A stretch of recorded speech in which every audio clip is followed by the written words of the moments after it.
12-13 থাকলে নর্মাল হয়, সেখানে তার হাফ হয়ে গেছে, 5-6 হয়ে গেছে হিমোগ্লোবিন। আমি হাঁটতে পারি না, দুপা হাঁটি আর বসে পড়ি, দুপা হাঁটি আর বসে পড়ি। তখন কি করব? আমার স্ত্রী আমাকে নিয়ে কলকাতায় চলে গেল। কলকাতার এনআরএস হসপিটাল আছে, ওখানে গিয়ে আমি আর বসতে পারছি না। তারপরে ওখানে যাক বহুত কষ্টে ওখানে একজন যে মেডিসিনের ডাক্তার ছিল, উনি আমাকে দেখে বললেন এক্ষুনি ভর্তি হতে হবে, এই রুগী নাহলে বাঁচানো যাবে না, এনার শরীরে একদম রক্ত নেই, রক্ত দিতে হবে।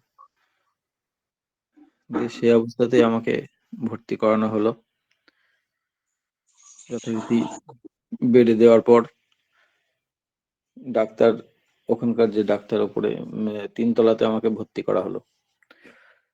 সেখানে ডাক্তার দেখে বলছে একে এখনই 4 বোতল রক্ত দিতে হবে, 4 বোতল রক্ত জোগাড় করুন। তো যা হোক 2 বোতল রক্ত ব্লাড ব্যাংক থেকে জোগাড় করা হলো। তারপর ডাক্তার প্রেসক্রিপশন যখন লিখতে বসবে, বলে আপনি কি খান? আমি নিরামিষ খাই, আমি সুস্থ নেই। বলছে নিরামিষ খেলে সব নিরামিষ রাখুন, আপনাকে প্রতিদিন 2টো করে ডিম খেতে হবে, নাহলে আপনার যা অবস্থা আপনি বাঁচবেন না। আমার স্ত্রী এবং আমি বললাম যে আমি মরে যাব, তবু আমি ওই জিনিস খেতে পারবো না। ডাক্তার তখন প্রেসক্রিপশন ছুঁড়ে ফেলে দিয়েছে, বলছে তাহলে আপনার চিকিৎসা আমি করতে পারবো না। কি করবো? ঠাকুরকে ডাকছি। যাক বেডে 2 বোতল রক্ত পাওয়া গেল ব্লাড ব্যাংকে, রক্তের গ্রুপটা নর্মাল ছিল বলেই পাওয়া গেছে। 1 বোতল রক্ত দেওয়া হলো। পরের দিন যে ডাক্তার ঠাকুরকে নাম করছে, যে ডাক্তারবাবু যদি এরকম করে আমি বাঁচবো কি করে? পরের দিন ডাক্তারবাবু নিজেই আমাকে ডেকে বললেন ঠিক আছে, আপনি তো নিরামিষ খান, আপনি তাহলে ছানা পনিরটা বেশি করে খাবেন, আপনি যেহেতু খেতে পারেন না। সেই ডাক্তারই ব্যবহার, মানে কত সুন্দর ব্যবহার করলো। সবই তারই আশীর্বাদ, তারই দয়া, তার দয়া ছাড়া আমাদের কিছুই হয় না। যা হোক 2 বোতল রক্ত দেওয়া হলো। আর একজন ডোনার গিয়েছিল আমাদের গ্রাম থেকে, একটা ছেলে, সে গিয়ে রক্তদান করলো। দিয়ে 3 বোতল রক্ত দেওয়ার পর মোটামুটি আমি সুস্থ হলাম। 6 দিন পর বাড়ি ফিরে আসলাম। বাড়ি ফেরার পরে তারপরে যা আস্তে আস্তে আস্তে আস্তে আমি সুস্থ হলাম। সুস্থ হওয়ার পরে আরেকটা ঘটনা বলি। 2019 সালে আমার মা, আমার ফ্যামিলির সকলেই সুস্থ নেই, আমার মা আগুনে পুড়ে যায়। আগুনে পুড়ে পেছন পোর্শনটা পুড়ে গিয়েছিল। পুড়ে যাওয়ার পর যাই হোক 1.5 মাস মা খুব ভুগে শেষকালে মারা গেলেন 2019 সালে মার্চ মাসে। মায়ের কাজ করলাম, মায়ের কাজ করার পরে শ্রাদ্ধ শান্তি হয়ে গেল। আমি তো বাড়ি থেকে প্রায় 30 কিলোমিটার দূরে আমি মোটরসাইকেলে করে প্রতিদিন কাজে যাই, কৃষ্ণনগরে, শুনেছেন নাম হয়তো। সেখানে কাজে যাই, মায়ের কাজ সেরে পরের দিনে যাচ্ছি মোটরসাইকেলে করে। আমার সেদিনকে মোটরসাইকেলটা কেমন যেন অস্বাভাবিক চলছে। আমি ব্রেক করছি, মোটরসাইকেল দাঁড়াচ্ছে না, মানে চাকা ছেঁচড় খেয়ে চলে যাচ্ছে গাড়ির সামনে। এরকম করতে করতে আমি এরকম কেন হচ্ছে? ঠাকুরকে ডাকছি, ঠাকুর আজকে কি আমি অফিসে পৌঁছাতে পারবো না? এরকম করতে করতে এমন একটা জায়গা আসলো, সেখানে যাচ্ছি, সামনে দিয়ে একটা ম্যাটাডোর আসছে, আমার গাড়ি একদম ম্যাটাডোরের গায়ে গিয়ে, আমি ব্রেক কষেছি তবু দাঁড়ালো না, একদম ম্যাটাডোরের গায়ে গিয়ে মেরে দিল ধাক্কা। ম্যাটাডোরটা ঝম করে দাঁড়িয়ে পড়লো। যদি ম্যাটাডোরটা খুব ওইখানে বাঁকের মুখ ছিল, যদি ম্যাটাডোরটা খুব জোরে চলতো, তাহলে আমার ওখানেই আমি শেষ হয়ে যেতাম। যাই হোক আমার কিছু হলো না, আমার খালি করে আঙুলটা গাড়ির সঙ্গে আর মোটরসাইকেলের হ্যান্ডেলের সঙ্গে ধাক্কা খেয়ে ওখানে আঙুলটা ছেঁচে গেল। সেদিন আমার হয়তো একটা মৃত্যু যোগ ছিল, আমি হয়তো ওইখানে স্পট ডেড হয়ে যেতাম। এই একটা বিপদ গেল। সেই ওখান থেকে তখন তাড়াতাড়ি লোকে ছুটে এসছে, হ্যাঁ, ইয়ে ম্যাটাডোরের ড্রাইভার বলছে, আপনি কিরকম ভাবে গাড়ি চালাচ্ছেন? হ্যাঁ, আমি তখন হতভম্ব হয়ে গেছি। আমার তখন ইয়ে নেই, যে ঠাকুর আমাকে বাঁচিয়ে দিয়েছেন। আমি ভাবে আজ আমি আর নেই, আমি আর বাড়ি ফিরবো না। এইভাবে যাই হোক ঠাকুর বাঁচিয়ে দিলেন। আমি তারপরে উঠে ওখানকার লোকজন আমাকে ধরে তুলে, হ্যাঁ, ওখানে কাছাকাছি একটা ডাক্তারখানা ছিল, ওখানে নিয়ে গিয়ে আঙুলে ৩-৪ খানা সেলাই পড়লো। সেলাই পরে ওখান থেকে ওষুধপত্র দিয়ে আমি আবার ঠাকুরের দয়ায় নিজেই গাড়ি চালিয়ে বাড়ি আসলাম। বাড়ি এসে সমস্ত বৃত্তান্ত বললাম। বলে যা হোক সেখানে আঙুলটা আবার তারপরে কল্যাণীতে চিকিৎসা করলাম। করে অনেকদিন পর আঙুলটা আমার ঠিক হলো। এইভাবে আমি দুবার বেঁচে গেলাম। শেষকালে গত বছর এই 23 সালে আমার আবার সেই জন্ডিসটা আবার হয়। আমি আবার খেতে পারি না। তারপরে সবাই বলল, আপনি লিভারের ডাক্তার কাছে যান কল্যাণীতে। জন্ডিস ধরা পড়লো না, কিন্তু রক্ত পরীক্ষা করে জন্ডিস ধরা পড়লো না। বললো আপনার লিভারের সমস্যা হয়েছে, লিভারে একটা আলসার হয়েছে। তারপরে ভালো ডাক্তারের কাছে গেলাম কল্যাণীতে।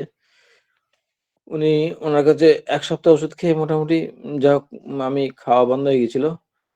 আমি পুজোর সময় 2023 সালে পুজোর সময় পুরো বিছানাগত ছিলাম। আমি বিছানা থেকে উঠতেও পারিনি। পুজোয় মানুষ অনেকে বেরোয় বাড়ির থেকে, আমি বেরোতেও পারিনি। তারপরে যা হোক ওই ডাক্তার আমার লিভারের যে আলসার সেটা চিকিৎসা করে ঠিক করলেন ঠিকই, কিন্তু আমার শরীরে যে রক্ত কেন কমে যাচ্ছে সেটা উনি বুঝতে পারলেন না। তখন আমাদের এরকম অনলাইনে আমরা সৎসঙ্গ করি। সৎসঙ্গ করতে করতে একজন গুরু ভাই, গুরুদাস মান্না, আপনারা অনেকেই চেনেন হয়তো। সামসারা সৎসঙ্গ বিহার থেকে প্রতিদিন 7:30টায় একটা সৎসঙ্গ হয়। ওই সৎসঙ্গে আমি উপস্থিত থাকি। মাঝে রোজ রোজ থাকতে পারি না, মাঝে মধ্যেই থাকি। প্রার্থনা গান টান করা হয়, আমি করে, আমার মেয়েও করে। তা উনি আমার কাছে ব্যাপারটা সব শুনলেন। শুনে বললেন, যদি বাঁচতে চান আপনি দেওঘরে যান। উনি বলছেন আমি যাব, গড়িমসি করছি, কেননা আমি তো বসে আছি। হ্যাঁ, হাতে পয়সা কড়িও নেই। আমাদের তো সরকারি চাকরি নয় যে বসে থাকলেও মাইনে পেয়ে যাব। হ্যাঁ, আমাদের যাব, কাজ করব, তবে পয়সা আসবে। হ্যাঁ, এবার দেওঘরে উনি বলে আবার 10 দিন পরে ফোন করেছেন। বলছে, আপনি কি দেওঘরে গিয়েছিলেন? জি না, যাওয়া হয়নি, পয়সা কড়ির সমস্যা। বলছে, আপনার নিজের গাড়ি আছে, তেল ভরে নিয়ে ড্রাইভার নিয়ে চলে যান। যে কোনো মানুষের লোকের কাছে চেয়ে চিনতে চলে যান। যদি বাঁচতে চান তো দেওঘরে চলে যান। আর যদি না যান, আপনার নাম্বার আমি ব্লক করে দেবো। আপনি আমার কথা শুনছেন না। সে উনি খুব মেজাজ দেখালেন। হ্যাঁ, আমি তখন বাড়িতে বললাম, কি করব?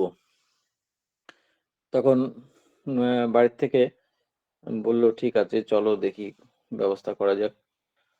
তখন কি করব? একটা ড্রাইভার ঠিক করে, আমার নিজেরই গাড়ি আছে, আমার গাড়ি করে দেওঘরে গেলাম। দেওঘরে গিয়ে আচার্যদেবের কাছে নিবেদন করলাম যে এরকম আমার শরীর খুব খারাপ হয়ে যাচ্ছে দিন দিন। হ্যাঁ, আচার্যদেব দেখেই বললেন, সুধারঞ্জন পাশে, উনি ডাক্তার সুধারঞ্জন, উনি পাশেই থাকেন। বললো, ওকে দেখে দাও। হুম, তখন ওখান থেকে সুধারঞ্জন দাদাকে বলে দিলেন। তারপর আমি ওখান থেকে আচার্যদেবকে প্রণাম করে দেওঘর যে হসপিটাল, ওই হসপিটালে এসে ডাক্তারবাবুর সঙ্গে দেখা করলাম। ডাক্তারবাবু সমস্ত প্রেসক্রিপশন সবকিছু দিলেন, দেখলেন। দেখে কিছু ওষুধ বললো বন্ধ করতে, আর কিছু ওষুধ চালাতে বললেন। আর বললেন ইমিডিয়েট রক্ত পরীক্ষা করে, যে পরীক্ষাগুলো বলছি সেই পরীক্ষাগুলো করে আপনি সন্ধেবেলা আসুন। তখনই ওইখানেই দেওঘরেই বৈদ্যনাথ ধামের কাছে ওখানে রক্ত পরীক্ষা করে সঙ্গে সঙ্গে রিপোর্টটা বিকালের মধ্যেই পাঠিয়ে দিল। সেই রিপোর্টটা ডাক্তার দেখে বলে, আপনি বেঁচে আছেন কি করে? আপনার শরীরে ভিটামিন D3 যেটা থাকার কথা সেটা একদম নীল হয়ে গেছে। ভিটামিন D3 একদম 3-এ নেমে গেছে। আপনার তো শরীরের সমস্ত পার্টস পত্র ড্যামেজ হয়ে যাওয়ার কথা। হ্যাঁ, আপনি বেঁচে আছেন কি? আমি কি বলবো, আমি ঠাকুরের দয়ায় বেঁচে আছি। হ্যাঁ, তারপরে ডাক্তার আমাকে ইঞ্জেকশন দিলেন প্রতিদিন। বললো 7 দিন প্রতিদিন একটা করে ইঞ্জেকশন করতে হবে। ওষুধ দিল। ওষুধ দেওয়ার পরে আমি ডাক্তার দেখিয়ে দেওঘর থেকে বাড়ি এলাম। প্রতিদিন ইঞ্জেকশন, ওষুধ চলতে থাকলো। চলতে চলতে আমি এখন খুব ভালো সুস্থ আছি। তারপর আচার্যদেবের কাছে আবার গেলাম 1 মাস পরে।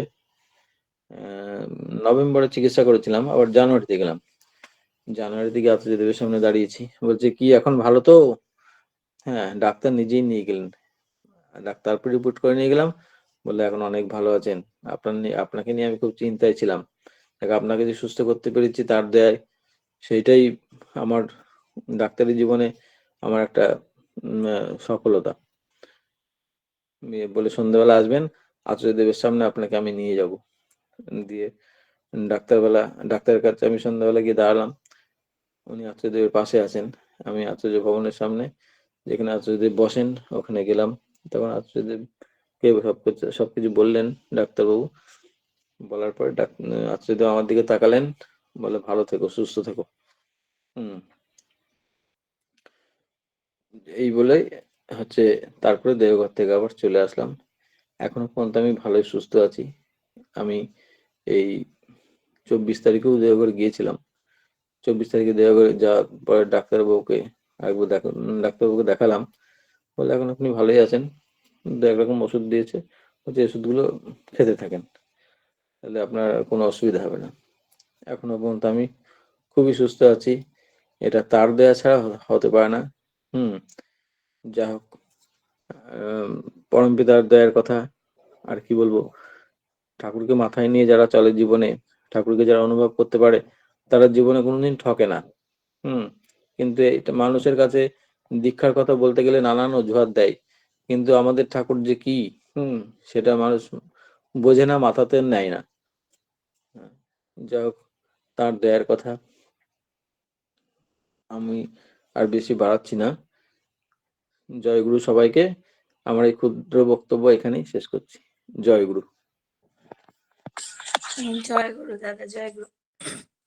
শ্রদ্ধেয় দেবপ্রসাদ দাদা, জয়গুরু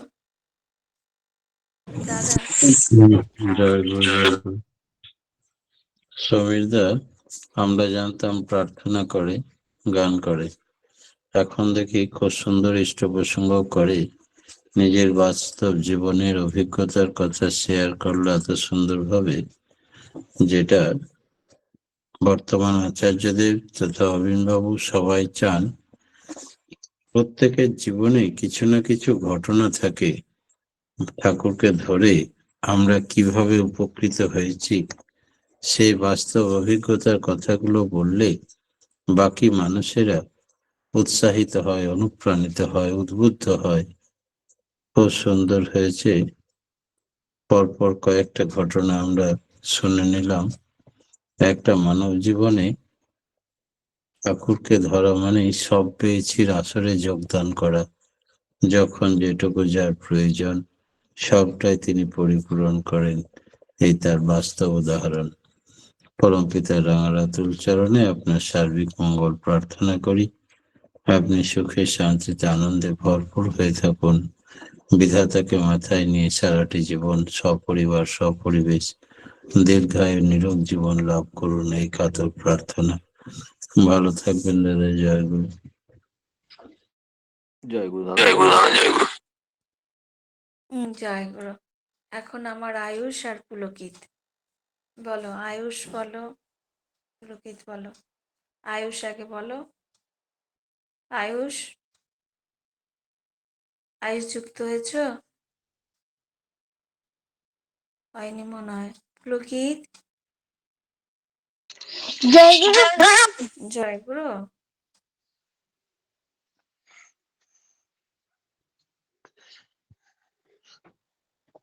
ও গাদা ছবি জল ছিল না এবং আমার আমি আমরা বসে আমি তো সেবা ফটো আসতে বুদ্ধি রাজত্ব বামানন্দ উদ্দিত সত্যি সমৃদ্ধ তুমি শ্রেষ্ঠ অজয় আমার করে প্রণাম।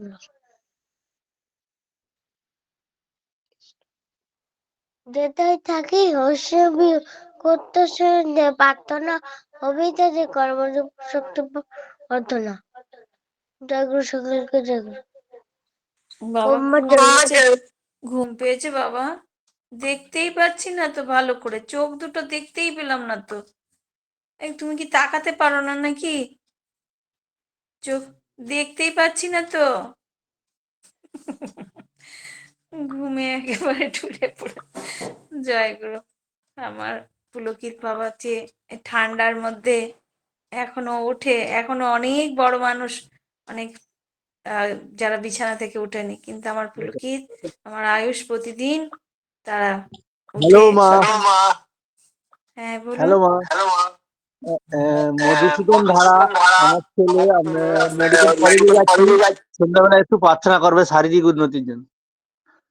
পরে আমাকে ফোন করে জানাবেন, এখন এখন এটাই করুন না। এটাই হবে। হ্যাঁ, এই লিঙ্কেই হবে, রাত্রেবেলা হবে। আমার লিঙ্কের মধ্যে আমার ফোন নাম্বার দেওয়া আছে। ফোন নাম্বার নিয়ে আপনি আমাকে 8টার পরে ফোন করবেন, আমি রাত্রি ধরবো। 8টার পর? না, সকাল 8টার পর। ঠিক আছে? আচ্ছা সকাল 8টার ঠিক আছে। পর ফোন করবেন আমাকে, তখন আপনার কথা সব শুনে নেব। এখন মিউট করুন দাদা। হ্যাঁ, ঠিক আছে। জয় গুরু। জয় গুরু। আমার পুলকিত বাবা পরম পিতা রাঙা রাতুল চরণে তোমার সার্বিক মঙ্গল প্রার্থনা করি। খুব ভালো থাকো, সুস্থ থাকো এবং ঠাকুরের মনের মতন মানুষ হয়ে ওঠো, এই কাতর প্রার্থনা দয়ালে রাঙা রাতুল চরণে। জয় গুরু। এখন ইষ্ট প্রসঙ্গ করার জন্য আহ্বান জানাই শ্রদ্ধেয় দেবপ্রসাদ ব্যানার্জি দাকে। দাদা জয় গুরু।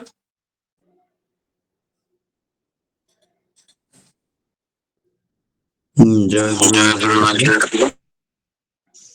পরম প্রেমময় পরম দয়াল শ্রী শ্রী ঠাকুরের এতক্ষণ যারা গুণকীর্তন করে আসছেন অমৃত পথযাত্রী, তাদের মানব জীবন শ্রেষ্ঠ জীবনের একমাত্র উদ্দেশ্য ঈশ্বর প্রাপ্তি।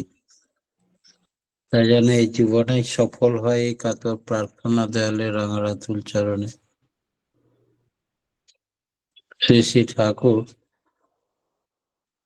এর আমরা নাম ধ্যান করি, সাধন ভজন করি, আমরা যজন যাজন ইষ্টভৃতি সস্তায়নী সদাচার ব্রত পালন করি। এত সব করে ঠাকুর বললেন তোমাদের ভেতরেই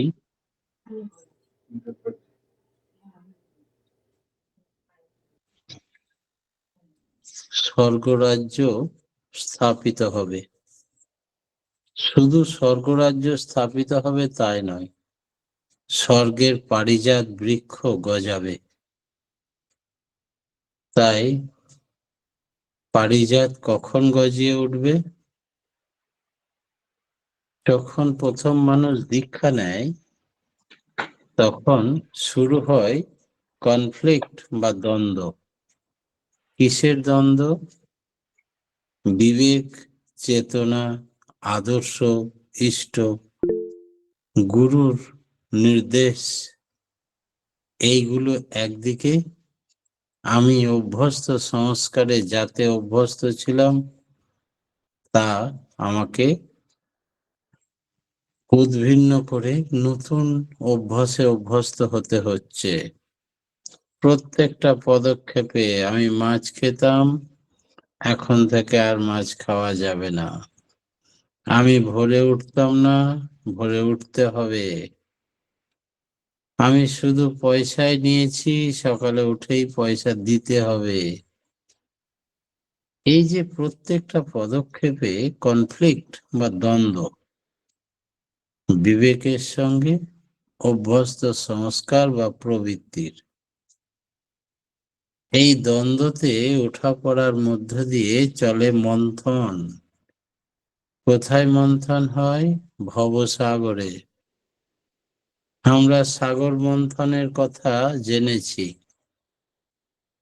সেই সাগর আমাদের মধ্যেই, যা আছে বিশ্ব ব্রহ্মাণ্ডে তা আছে এই দেহভাণ্ডে। তাই ভবসাগর মন্থনের কাজ শুরু হয় দীক্ষা নেওয়ার সাথে সাথে। এই মন্থনে দড়ি ধরে কারা? একধারে অসুর প্রবৃত্তি, আর একদিকে দেবতা চেতনা, চৈতন্য, বিবেক, গুরু। এই দুজনের ঘষা টানাপড়েনে শুরু হয় মন্থন।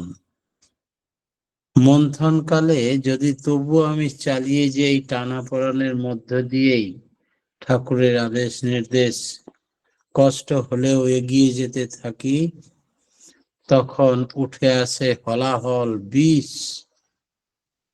আমাদের জীবনে প্রথমে এই বিষ হজম করবে কে? না তো ব্রহ্মা বিষ্ণু মহেশ্বর তিনে মিলি এক, একে মিলি তিন। গুরু ব্রহ্মা গুরু বিষ্ণু গুরুদেব মহেশ্বর গুরুর সাক্ষাৎ পরম ব্রহ্ম তস্মৈ শ্রী গুরবে নমঃ।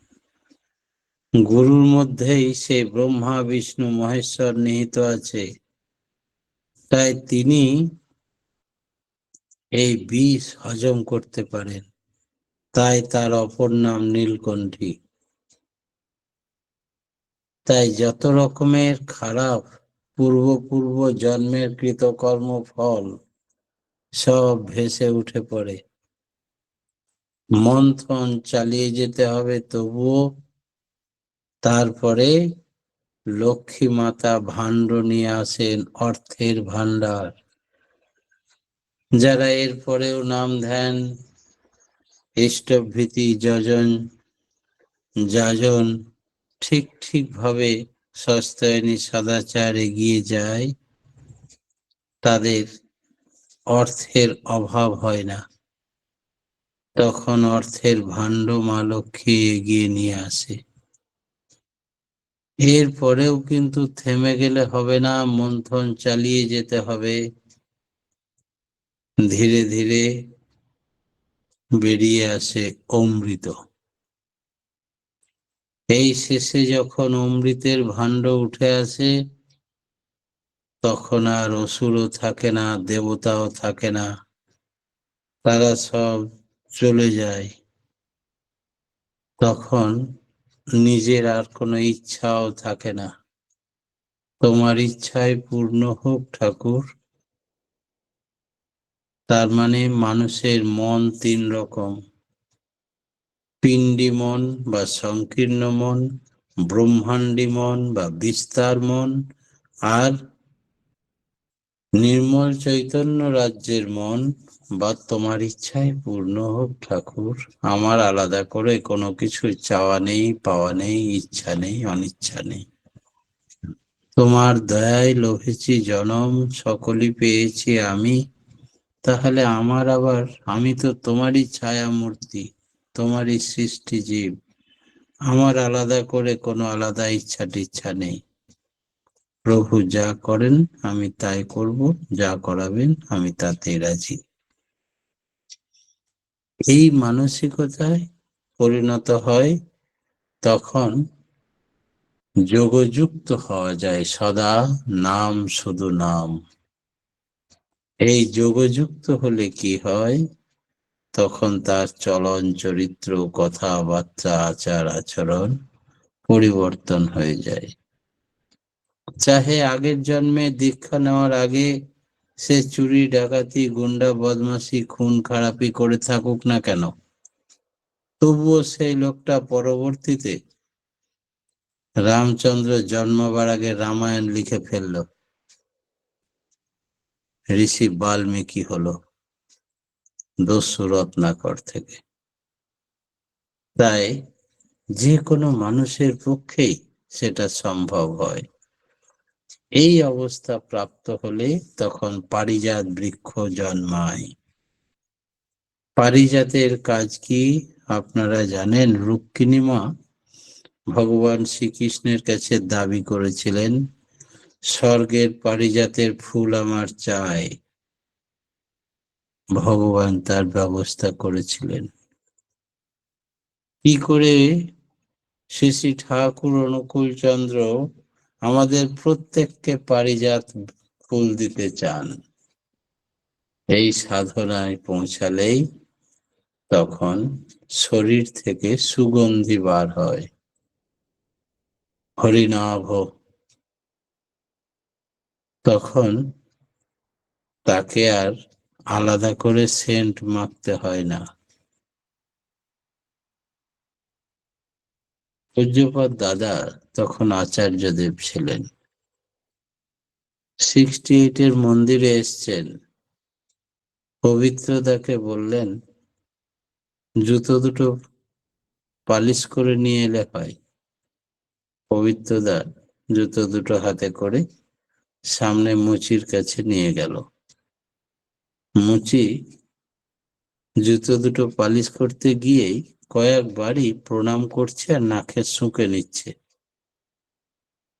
পরিশেষে পালিশ করে দেওয়ার পরেও কয়েকবার প্রণাম করছে। পবিত্রতা জিজ্ঞেস করলো, কোনো জুতোকেও তো তুমি প্রণাম করছো না, এই জুতোটাকে প্রণাম করছো কেন? বলে, এটা কোনো মহাপুরুষের জুতো। কি করে বুঝলে? বলে, পারিজাত বৃক্ষের ফুলের সুগন্ধি পাওয়া যাচ্ছে। অন্যান্য চামড়ার জুতোতে দুর্গন্ধ থাকে ঘামের, এই জুতোটায় অপূর্ব একটা সেন্ট আসছে। তার মানে তিনি সাধারণ মানুষ নন, তার পারিজাত বৃক্ষ রোপণ হয়েছে তার অন্তরে। পবিত্রতা হতবাক, একটা মুচির এত জ্ঞান, আমরা সেবক হয়ে যা হয়নি। পরমপিতা আমাদের প্রত্যেককে পারিজাত বৃক্ষ, পারিজাত ফুল উপহার দিতে চাইলেন কলিহত প্রাণকে। এর চাইতে আর বড় প্রাপ্তি কি আছে? সকাল সকাল সবাইকে একটা করে পারিজাত বৃক্ষের ফুল দিলেন তিনি। শুধু নেওয়ার যোগ্যতা থাকতে হবে, আমাদের যোগ্য হয়ে উঠতে হবে।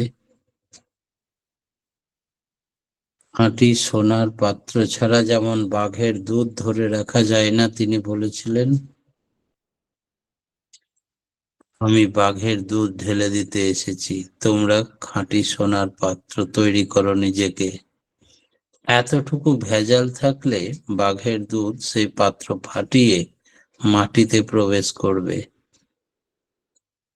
তাই আমাদের প্রাণপণে তাঁর হয়ে উঠতে হবে।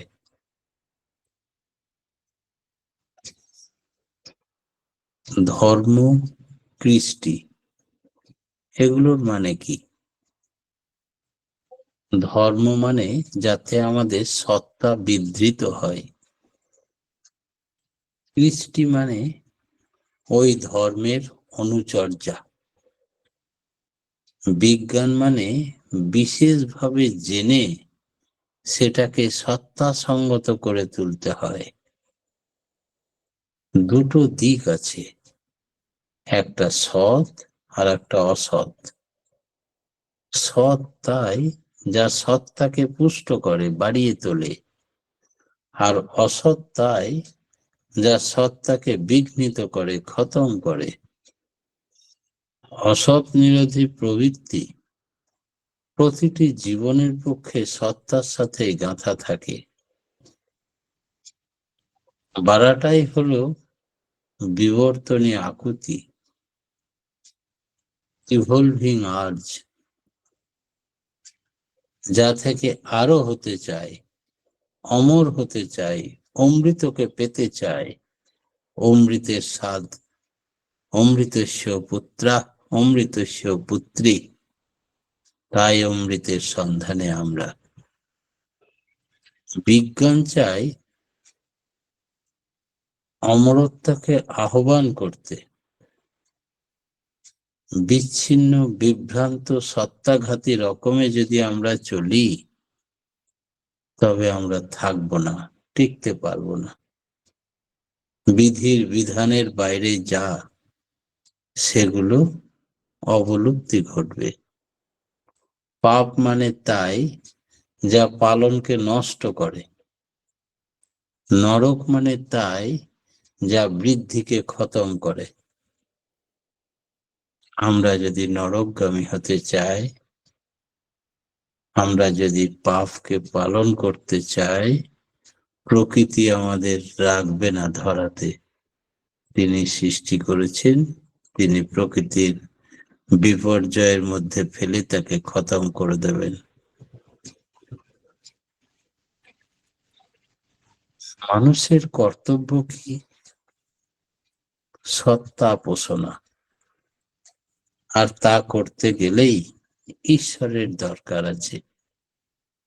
কারণ তোমার এক্সিস্টেন্স, অস্তিত্বটা এক্সিস্ট করছে, বজায় আছে যার উপর, তাকে আগে জানতে হবে।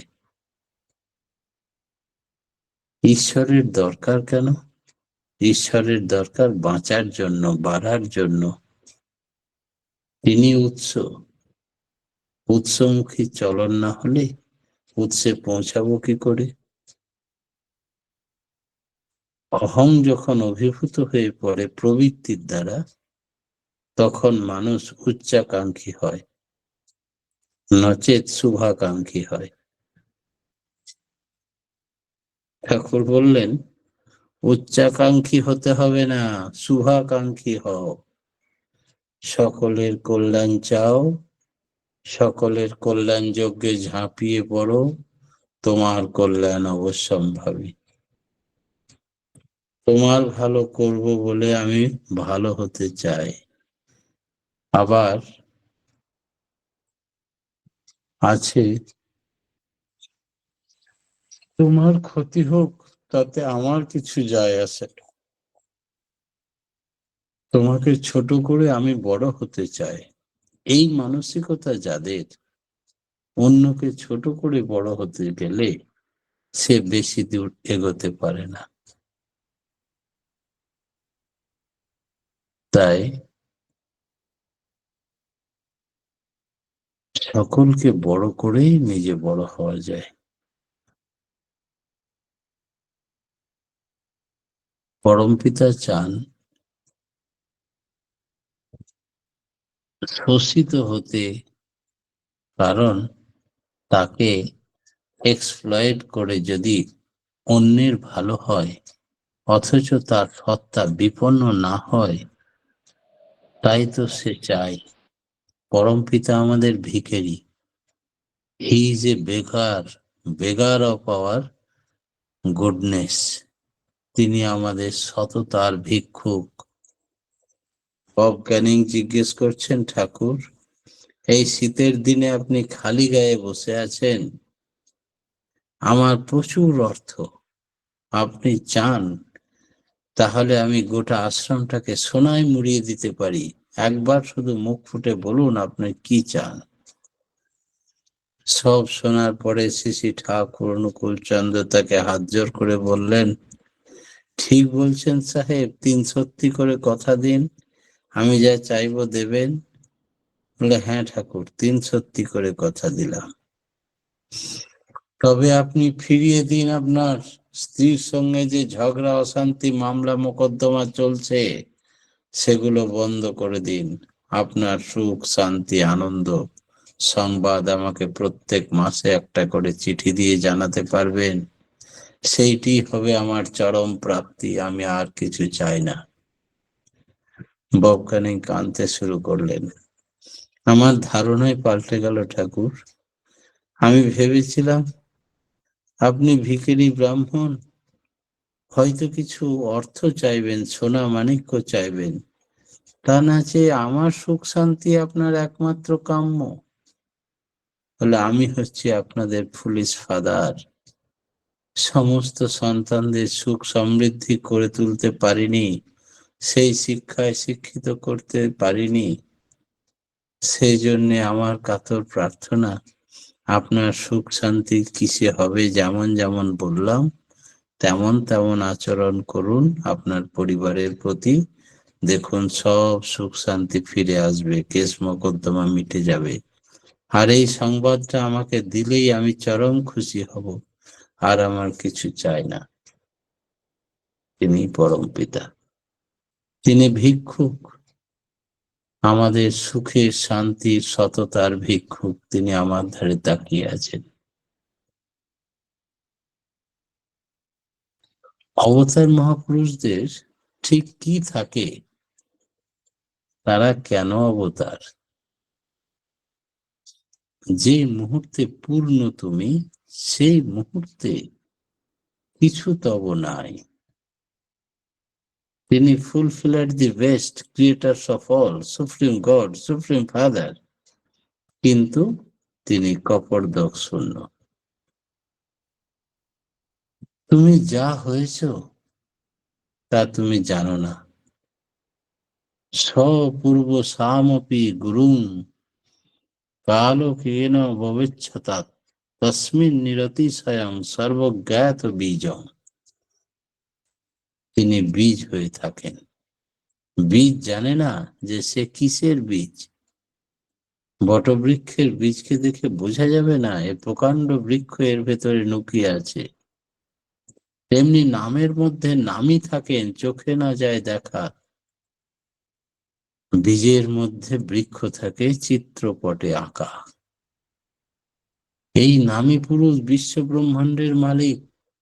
তিনি এই সামান্য বীজের মধ্যেই লুকিয়ে আছেন। তাকে যত আমরা সজাগ করব, তপস্যা করব চেতনার দ্বারা, তত তিনি প্রকট বাকসিদ্ধ মহাপুরুষে পরিণত করে দেবত্ব অর্জন করিয়ে আমাকে তার স্থানে দেবতায় পরিণত করবেন। ঈশ্বর প্রাপ্তি এই জীবনেই করাবেন। এত ক্ষমতা ওই বীজের। তাই বীজ মানে, বীজ জানে না সে কি বীজ, কত তার ক্ষমতা। অবস্থার মধ্যে পড়লে সব গজিয়ে উঠে প্রমাণ হয়ে যায় একদিন। ভগবান শ্রীকৃষ্ণ এত কথা বলেও নিচে একদিন কাঁদতে শুরু করলেন জরাসন্ধুর বারবার অত্যাচারে। তিনি যদি মানুষের মতো দুঃখ বোধ না করেন, তবে মানুষ ভাববে যে এ কিন্তু মানুষ হয়ে আসেনি, কিছুতেই যে টলছে না। তাই একেবারে মানুষের মতো অভিনয় করেন। তাই দুঃখে তিনি কাতর হয়ে পড়লেন। সব অবস্থার মধ্যে কি করে রিভাইভ করতে হয়, লোকশিক্ষক হিসেবে আসেন তিনি। তাই আবার ব্যালেন্স লাইফ, সাম্য ভাবাপন্ন হয়ে উঠলেন। তাই আগুন জ্বেলে দিলেন নতুন পুনরুদ্যোগে। বটগাছ জানে না আমি বটগাছ। মানুষ বলে অভিহিত না করলে মানুষও জানতো না যে এটা বটগাছের বীজ। প্রত্যেকে আমরা জানি আমি আমি এই কথাটা ব্যবহার করি, কিন্তু আমি মানে কি? সো অহং, সেই আমি। কোন আমি? যেখান থেকে আমি সৃষ্টি হয়েছি তারই অংশ আমি।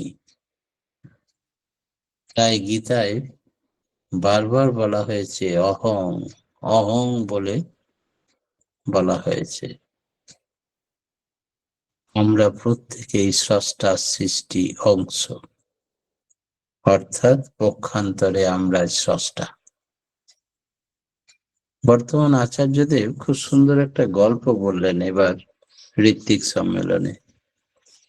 বললেন, জানেন আর্য ঋষির সন্তান হয়ে আমরা কেন ভেড়ার মতো ভ্যাঁ ভ্যাঁ করি? কারণ হচ্ছে, একদিন জঙ্গলের মধ্যে একটা বাঘের বাচ্চা হারিয়ে যায়। সেই বাঘের বাচ্চাটা পড়ে থাকে। পরে ভেড়ার দল আসে, তখন ভেড়ার দলের সঙ্গে সে মিশে তাদের সঙ্গে চলে যায়। তারা যেমন ঘাস খায়, ভেড়ার সঙ্গে এই বাঘের বাচ্চাও ঘাস খায়। তারাও যেমন ভ্যাঁ ভ্যাঁ করে, এও ভ্যাঁ ভ্যাঁ করে ডাকে। হঠাৎ একদিন একটা বড় বাঘ আক্রমণ করলো ভেড়ার দলকে। সবাই তো প্রাণ ভয়ে দৌড়ে পালাচ্ছে আর ভ্যাঁ ভ্যাঁ করে দৌড়াচ্ছে। এই বাঘের বাচ্চাটাও তখন ভ্যাঁ ভ্যাঁ করে ওদের সঙ্গে ভয়ে দৌড়ে পালাচ্ছে। তখন বাঘটা ভাবলো, আরে ওরা তো না হয় ভেড়া, ভয় পাবে, পালাবে, কিন্তু আমাদেরই তো বাচ্চা। শালা নিজেই ভুলে গেছে যে আমি বাঘের বাচ্চা। আগে সবকে ছেড়ে দিয়ে ওইটাকে আগে ধরি। নিয়ে বাঘের বাচ্চাটাকে খপ করে ধরলো, ধরে নদীর ধারে নিয়ে গেল। জলের ধারে তাকিয়ে, দেখ তোর চেহারা আমার চেহারা একই, তুই আমাদেরই বাচ্চা, তুই কেন ভেড়ার মতো ভ্যাঁ ভ্যাঁ করছিস, ঘাস খাচ্ছিস আর ভয়ে পালিয়ে যাচ্ছিস? ওর চেতনা হলো, বলে আমার মতন হুঙ্কার দে। তখন করে যখন বাঘের মতো আওয়াজ দিতে লাগলো, ওই বাচ্চাটাও আওয়াজ দিতে লাগলো, চেতনা ফিরে পেল। আমরা আজও নিজেদের পরিচয় ব্যক্ত করি।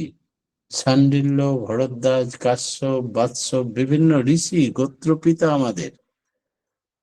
প্রত্যেকের ধমনীতে বইছে সেই ঋষির রক্ত। তাহলে ঋষির কালচার বাদ দিয়ে আমরা ম্লেচ্ছ কালচারে অভ্যস্ত করে তুলেছি নিজেদের। সেই জন্য আমরা ভেড়ার মতো ভ্যাঁ ভ্যাঁ করছি আর ঘাস খাচ্ছি। আমরা যে ঋষির সন্তান, আমরা যদি আবার ঋষির কালচারে অভ্যস্ত করে তুলি নিজেদের, তাহলে আমরা শুধু বাকসিদ্ধ নয়, মুখ থেকে আগুন বার হবে, অগ্নিহোত্র, যেটা ঠাকুর বলছেন, যা বলবে তাই সত্য। প্রকৃতি আমাদের সেই পারমিট ইস্যু করার জন্য বসে আছেন। 12 বছর সত্য কথা অভ্যাস করো, যা বলবে তাই সত্য হবে। প্রকৃতি তোমাদের সেই লাইসেন্স দেওয়ার জন্য বসে আছে।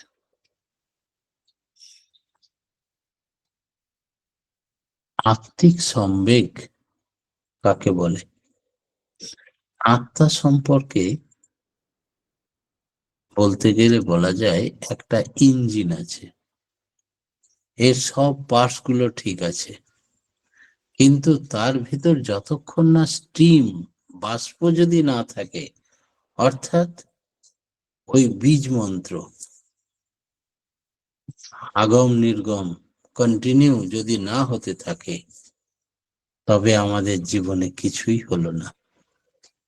এর ভিতরে সম্বেগ যদি না থাকে, তাহলে সুসংহত পরিক্রমায় চলৎশীল হয় কি করে?